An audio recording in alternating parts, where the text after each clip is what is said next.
പ്രിയമുള്ളവരെ, ഞാൻ പറയാൻ പോകുന്നത് പൊറോട്ടയുടെ കഥയാണ്. ഈ കഥയിലെ താരം മൈദയാണ്. ഈ കഥ ഓരോ മലയാളിയും കേൾക്കേണ്ട കഥയാണ്. കഥ തുടങ്ങുന്നത് അങ്ങ് ഇംഗ്ലണ്ടിലാണ്. കഴിഞ്ഞ നൂറ്റാണ്ടുകളിൽ ഇംഗ്ലണ്ടിൽ മൈദ ഉപയോഗം കൂടുതലായിരുന്നു. എന്നാൽ കാലം കഴിഞ്ഞപ്പോൾ അവരുടെ ആരോഗ്യം ക്ഷയിച്ചു തുടങ്ങി. കാരണം കണ്ടെത്തി. വില്ലൻ മൈദ തന്നെ. അങ്ങനെ 1949 ഇംഗ്ലണ്ടിൽ മൈദ നിരോധിച്ചു. കഥ തീർന്നില്ല, ഇവിടെ തുടങ്ങുന്നു. കേരളത്തിൽ ഏറ്റവും കൂടുതൽ ക്യാൻസർ രോഗികൾ ഉള്ളത് മലബാർ മേഖലയിൽ നിന്നാണ്. കേരളത്തിൽ ഏറ്റവും കൂടുതൽ പൊറോട്ട കഴിക്കുന്നത് ഈ മലബാറുകാർ ആണെന്ന കാര്യത്തിൽ ആർക്കും സംശയം ഉണ്ടാകാൻ തരമില്ല. പണ്ട് ഞാനും പൊറോട്ട ഉപയോഗിച്ചിരുന്നു.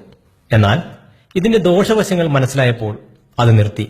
മൈദ എന്തെന്നും എങ്ങനെ ഉണ്ടാക്കുന്നു എന്നും പറയാം.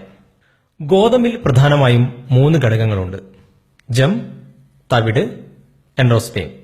ഗോതമ്പിൽ നിന്ന് എൻഡോസ്പേം നീക്കം ചെയ്യുന്നു. ഈ എൻഡോസ്പേം സൂക്ഷ്മമായി പൊടിച്ചാണ് മൈദ ഉണ്ടാക്കുന്നത്. ഇങ്ങനെ പൊടിച്ച മൈദക്ക് മഞ്ഞ നിറമാണ്. ഈ നിറം കളഞ്ഞ് വെള്ള നിറമാക്കാൻ ബെൻസോയിൽ പെറോക്സൈഡ് എന്ന രാസവസ്തു ഉപയോഗിക്കുന്നു. ഈ ബെൻസോയിൽ പെറോക്സൈഡ് ചൈനയിലും ഇംഗ്ലണ്ടിലും യൂറോപ്പിലും നിരോധിച്ച രാസവസ്തുവാണ്. മൈദ വളരെ മൃദുവാണ്. അതിനായി അലോക്സിൻ എന്ന രാസവസ്തു ഉപയോഗിക്കുന്നു.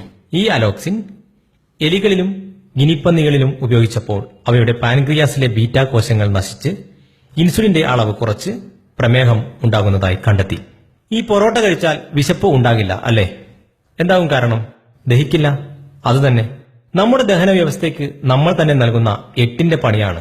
ഗോതമ്പിന്റെ വേസ്റ്റായ മൈദ അമേരിക്ക, ഇംഗ്ലണ്ട് തുടങ്ങിയ രാജ്യങ്ങൾ നമ്മുടെ ഭാരതം പോലുള്ള പട്ടിണി പാവങ്ങളുടെ നാടുകളിലേക്ക് കയറ്റുമതി ചെയ്ത് പണമുണ്ടാക്കുന്നു. നമ്മൾ അത് വാങ്ങി പൊറോട്ട ഉണ്ടാക്കി തിന്നുന്നു. പലരും ഇതൊന്നും സമ്മതിക്കില്ല. അവരോട് എനിക്ക് ഒന്നും പറയാനുമില്ല. എന്റെ പ്രിയ കൂട്ടുകാർ ആരും മൈദ പശ ഉണ്ടാക്കാൻ അല്ലാതെ ഭക്ഷ്യവസ്തുക്കൾ ഉണ്ടാക്കാൻ ഉപയോഗിക്കരുത്. ഈ സന്ദേശം എല്ലാവരിലും എത്തിക്കാൻ ശ്രമിക്കുക. നല്ലതും ചീത്തയും തിരിച്ചറിയാൻ നമുക്ക് ശ്രമിക്കാം.